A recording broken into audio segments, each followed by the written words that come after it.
นับเพื่อน1 2 3 4 5 6 7 8 9 10ครบเนาะ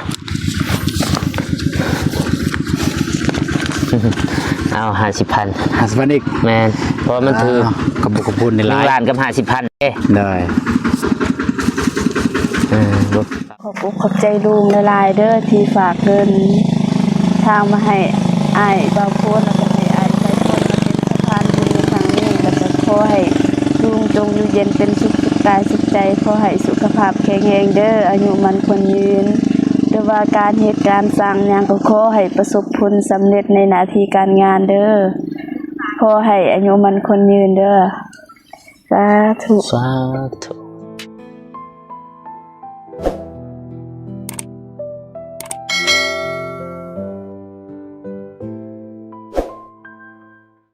พี่น้องตอนนี้บ่พ้นกับได้มาหาทางเบาตูนแล้วก็เบาเจ็บแล้วก็น้องบองเพิ่นเพราะว่ามื้อนี้เบาตูนก็มีนัดที่ว่าได้เอาดินมาถอกที่เฮือนของเบาตูนกับน้องบองคนอุมุดกับกราบทักทายสบายดีเด้อสวัสดีพ่อพี่น้องเบิดสุขุสุคนบ่ว่าอยู่ในและก็ต่างประเทศกันยินดีต้อนรับเข้าสู่ช่องบ่ฝนเราไต่คือเก่าคือเดิมพี่น้องตอนนี้บ่ฝนก็ได้มาฮอดจอดเทิงฮอดบ้านห้วยดำไม้เมืองทัดแต่งแขวงเสกองหรือว่าเป็นบ้านของเบาตูนกับเบาเจ็บเนาะถือว่าทั้งหน้านี่ก็ทางเบาเจ็บเบาตูนเพิ่นก็ได้เฮ็ดเวียกนั่นแหละได้ขุดเอากกล้วยออกประมาณนี้แหละแล้วก็เบาฝนก็สิเอาน้ำไปให้เพิ่นพอมันแดดเนาะมื้อนี้เห็นเพิ่นเมื่อยแล้วก็สิเอาน้ำไปให้น้ำหวานไปจะได้ก็ไปเบิ่งไปชมน้ำกันเนาะพี่น้องไปโอเคเนาะพี่น้องบ่ฝนก็มาเอาน้ำนี่แหละให้ทีมงานให้บ่เจ็บบ่ตูนกินน้ำหวานเบื้องนี้เนี่ยบ่ออกก็ได้มันน้ำหวานผลงานเมื่อคืนนี้แหละเบื้องนั้นเบื้องนี้ก็เดินแต่น้องออกก็ออกได้โอ้ยตกเลยออกบ่ได้ก็บ่เป็นยังไปพี่น้องตอนนี้ทางเบาฝนก็อยู่ที่ของเบาตูนกับน้องบองเนาะเทื่อมื้อนี้ก็ทางเบาตูนก็เลยถารถเพิ่นมาถมดินนี่แหละดินบริเวณหรือว่าดินที่ของเบาตูนกับน้องบองนั่นแหละกำลังได้ขั้นเดียวเพิ่นว่าสบายดีเด้อบ่เจ็บไอ้กี่เปล่าเด้อสบายดีส่งเมื่อยเนาะเรือแตกสบายดีบ่ตูนสบายดีเด้อจะมาพอดีเขาสิพักเลยพักเปลี่ยนกันเอาคนเจ้าต่อเด้อปะยันแหละมันจับกล้องให้น้องนี่ให้กันไล่นี่นะให้ลุงจับกล้องให้ลุงมาบักเก็บลุกน้องบางคนให้ลีป่ะหากระหูได้เนี่ยเอาลีดิน้องบอกมาโอ้เราถ่ายคลิปนะน้องบอกว่าหวานใจก็ได้เขาชิคุดตัวนี้บ่บุตุด้วยนี่อะไรเป็นหนึ่งเจ็บเนี่ยไปเลยไม่งั้นเขาได้ยินไม่เอาเจ็บไปย่างพวกย่างพวกใส่ไม้กันเลยได้ยินมั้ยเห็นแต่หน้าตายจ้ะ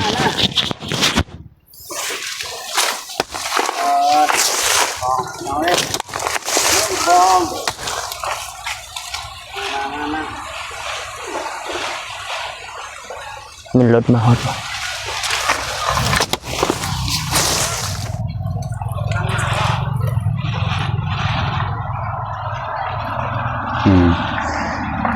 เราเจ็บเลยไม่อยู่นี่เลยไปทายน้องบองอยู่พุ่น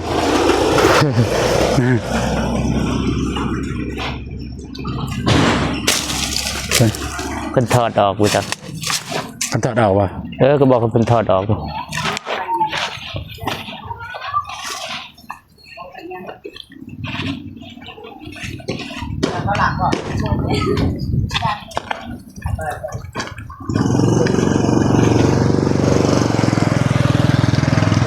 บัดบ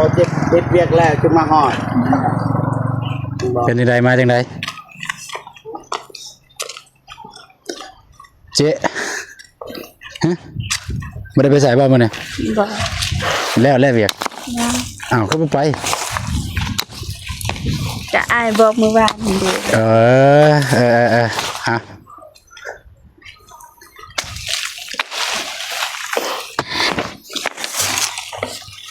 คุณ พักผ่อนก่อนบ่ฝน ใกล้เลยยังกกเดียว แรงบ่ได้ตัวน้ำกัน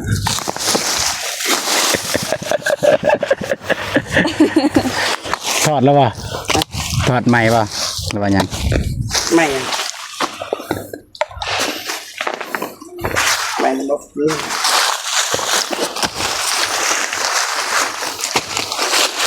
บอกคนไปเฮ็ดเวียกบอลแบบบอลทุ่มสบาย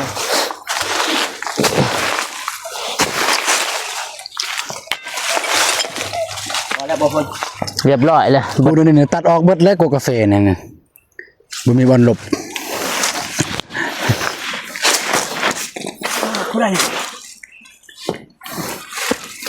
กี่ไปจ้ะ น้องสายอู้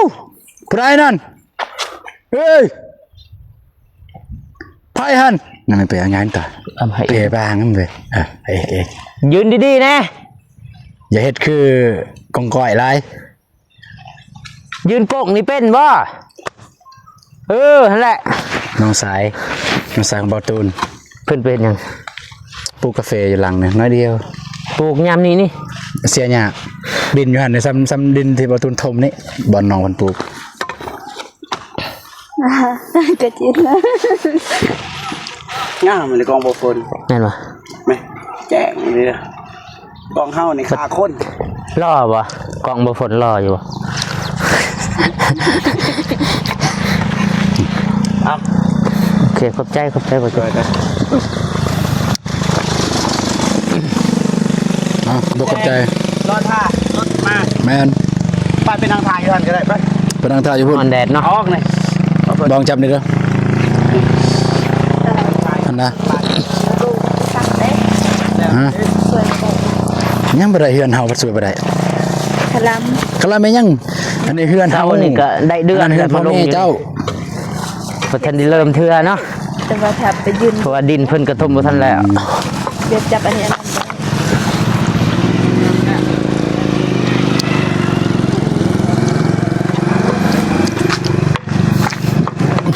ไปนั่งอยู่นั่นเจ้ายันหมูห้าอีก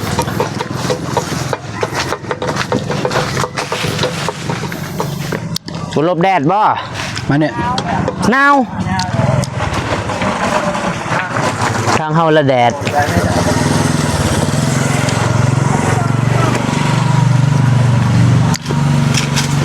ปาโทบ่เจ็บกะเมื่อยแหละเพิ่นขุดนั่งพักบัดนี้ นี่นะมานั่งนี่เอ้ยทีมงาน เด้มีใหม่อยู่บนนั่ง มานี่น้องบองมี ค เวีย น ก ธรรมดา ให้ ติดจินบ่เจ็บเพิ่นว่าเปียกเบิดเลยสุดเฮ็ดเวียกเนาะเรือแตกเรือแตน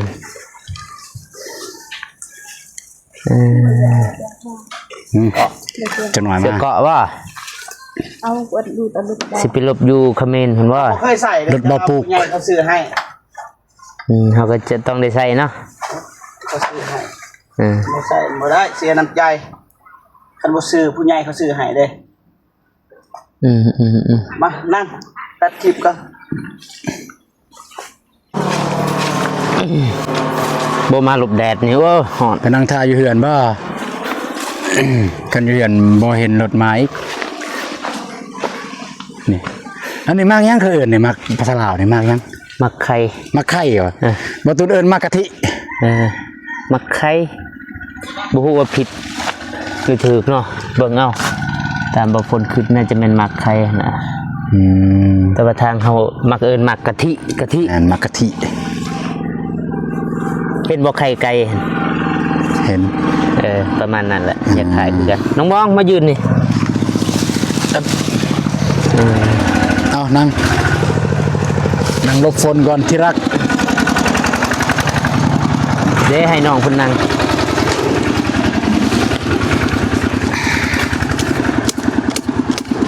หนาว หน้า หนาวบ่หรือว่าบ่สบาย จักสิทายนั่นแหละมัน คุณไม่สบายเหรอฮะ สบาย สบาย บ่ตูน บ่ ขอถามเนี่ยคือดินในนี่ทั้งหมดที่ว่าเบาตูนได้ทมมานี่ทั้งหมดประมาณจักคันนะ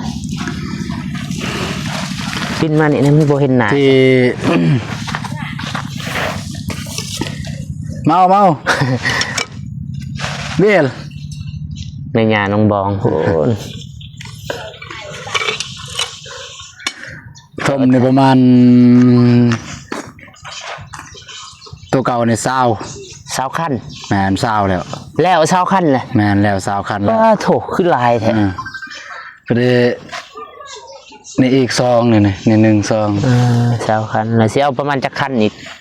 10 เป็น30คันเนาะมัน แมนเป็น30คัน คันหนึงเท่าไหร่เพิ่น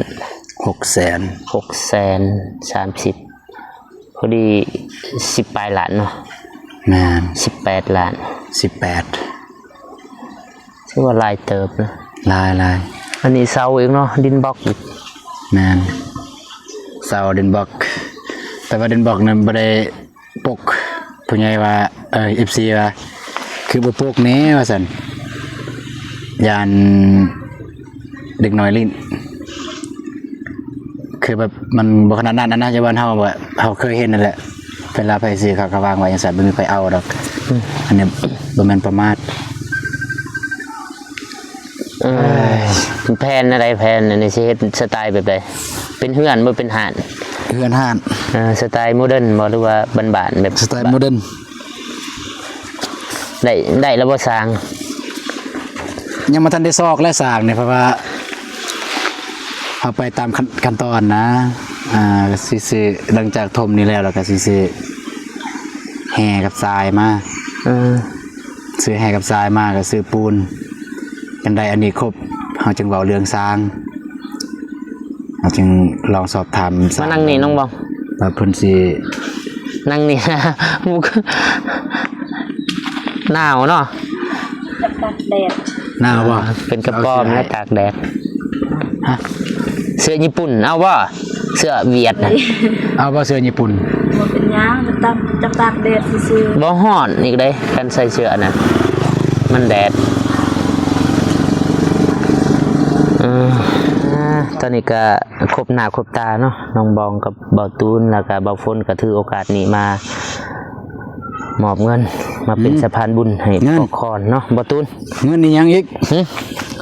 มีผู้ใหญ่ใจบุญ มาดักจึง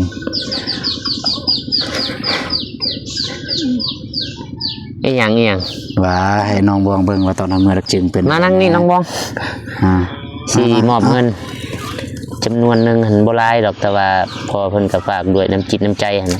จะไปเห็นน้องบอง แต่พุ่นละน้องบองคือน่าจะฮู้อยู่อ้ายเพิ่นอ้ายคอน ไอคอน พุทธเกษรเพิ่นอยู่พุ่นละอยู่สหรัฐพุ่นละ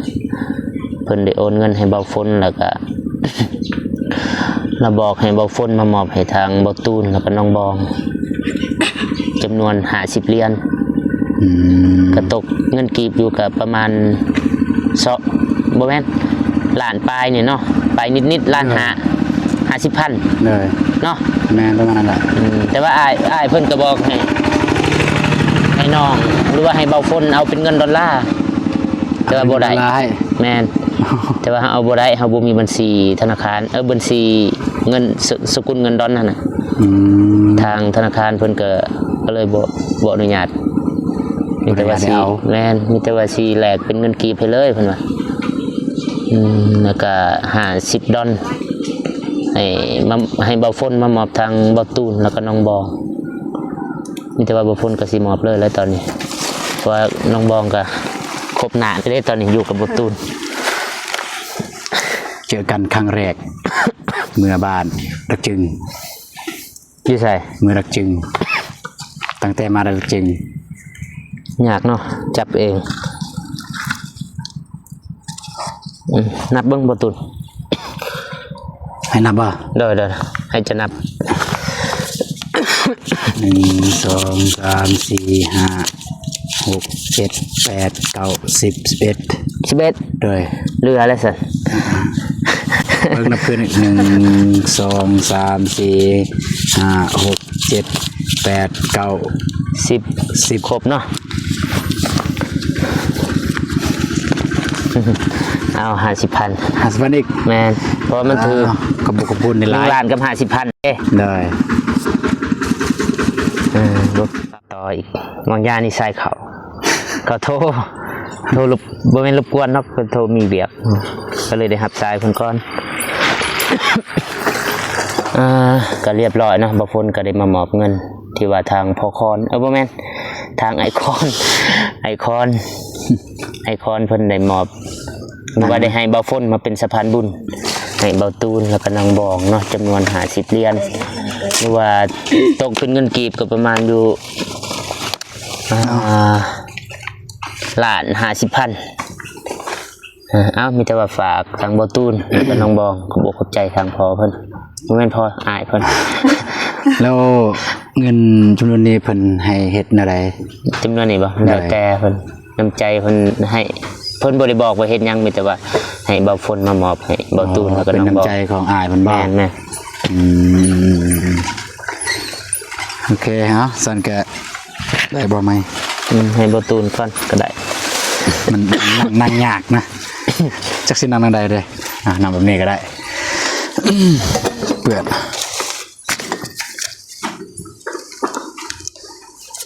ให้ลืมบ้าง1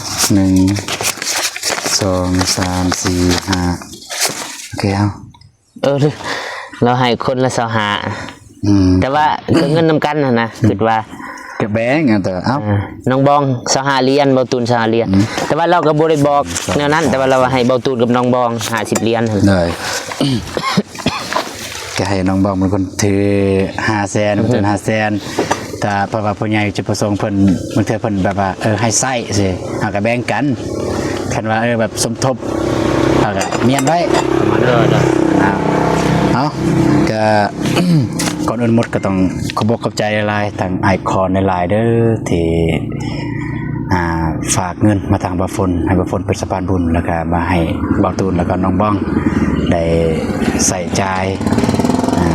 จะได้ก็ขอให้ไอคอนจงอยู่เย็นเป็นสุขกายสุขใจสุขภาพแข็งแรงเด้อปรารถนาสิ่งใดก็ได้สิ่งนั้นดังสมกับปรารถนาให้มาเท่านี้ได้กลับเป็น100 เท่าพันเท่าเด้ออ้ายเด้อสาธุแต่ว่าไอคอนก็เพิ่นซอยก็อยากก็ถือว่าหลายเติบไปได้เพิ่นให้แต่ว่าเป็นสะพานบุญ1เนี่ยเป็นสะพานบุญ2เพิ่นก็ให้แบบแนวอื่นมีทางไอคอนเพิ่น เนาะน้องบองต่อ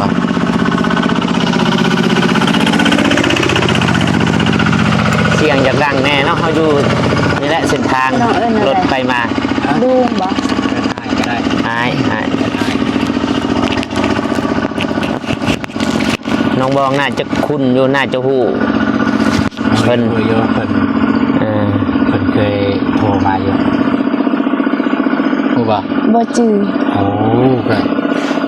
ไอ โทรมื้อนั้นหั่นบ่ แมน อ๋ออันนั้นแม่นน้องถือเอิดลุง เดินลุงป่ะ เลย ลุง เพราะเพิ่นอายก็ได้ บ่คือว่า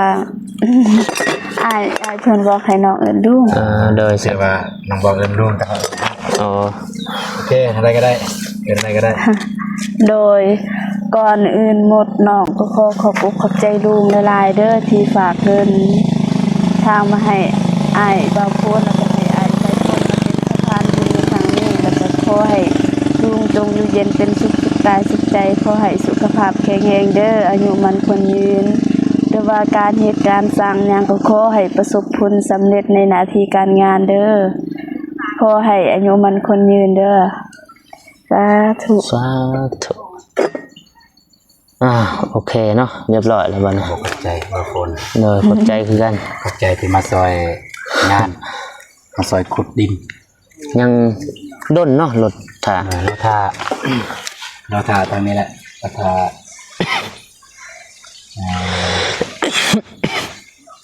เจ้าของดินคุณ จะได้เรื่องอันนั้นตัวว่าสร้างได้ทามแล้วบ่ตัวว่าเฮือนน้องบองอันน่ะสมมุติว่า โอ้ ตัวนั้นก็เฮาก็ไปดักจึงพุ่นแหละ อ๋อ แต่บ่ได้มาว่าสิโทรถาม สร้าง สร้าง ได้ แดง อืม คันบ่ถามสร้างแดงก็สิถามคนอยู่ในบ้านหั่น ส สร้าม ง มุติว่าดอกว่าคันเห็ดเนี่ยมันใส่หลายปานใด อืม เพราะว่าเขาลมกันล่าสุดแม่นมื้อนั้นเนาะ แม่น หลังจากนั้นก็มื้อดักจึง แม่น ก็เลยบ่มีเวลาได้ลมน้ำสร้างเพิ่นมีแต่ว่า บ่มื้อแรงนั่นแหละสิได้ทานว่าเพิ่นสิว่าจังไดประมาณเท่าใด อืม ประ โอ มาณนั้น เคสำนั้นแหละขอบใจบ่ตุน ได้ บัดสำนั้นนะ บ่ตูนและสมควรขอบใจบ่คนมาซอยแล้วก็เอาเงินมาให้ อืมขอบใจคือกันนะบ่พลใช่โอเคเนาะพี่น้องบ่พลแล้วก็บ่เจ็บบ่ตูนก็ได้ขุดกล้วยออกแล้วสาเหตุที่ว่าขุดกล้วยออกแล้วก็ได้เอาดินมาถมก็ย้อนว่า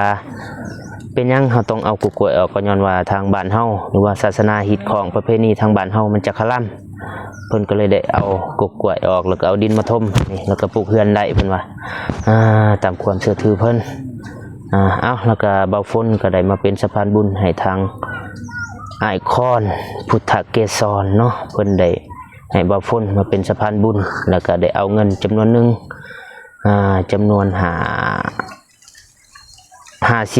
เหรียญหรือว่า50ดอลเนาะให้ทางเบาตูนแล้วก็น้องบองและเบาฝนก็ได้ไปเปลี่ยนเป็นเงินกีบไปแลกเป็นเงินกีบก็จำนวนอยู่1,50,000 กีบแล้วก็ได้มอบให้ทางเบาตูนแล้วก็น้องบองไปเทียมฮอดแล้วก็ทางอายเพิ่นก็ได้มามอบให้เบาฝนจำนวนหนึงเนาะให้เบาฝนใส่น้ำมูกน้ำมันอยู่เบาฝนก็ขอบอกขอบใจทางอ้ายพุทธเกศรที่ว่าได้ให้เบาฝนมาเป็นสะพานบุญในครั้งนี้บ่ฝนก็ขออวยพรให้ทางอ้ายแล้วก็ผู้ว่าจงมีสุขภาพแข็งแรงความเจ็บบ่ให้ได้ความไข้บ่ให้มีบ่ให้ไปกับพี่บ่ให้หนีกับเพิ่นให้ร่ำให้รวยปรารถนาสิ่งใดขอให้ได้สิ่งนั้นเด้อให้อยู่มันควรยืนให้มาเท่านี้ให้ได้กลับเป็นหมื่นเท่าพันเท่าเนาะถ้าหากว่าบ่ฝนว่าจะผิดพลาดประการใดบ่ฝนก็ขอโทษขออภัยแล้วก็บ่ฝนก็สิขอจบคลิปเพียงเท่านี้เนาะพอๆกันคลิปต่อไปสำหรับคลิปนี้บ่ฝนขอกล่าวคำว่าสบายดีเด้อบ๊ายบาย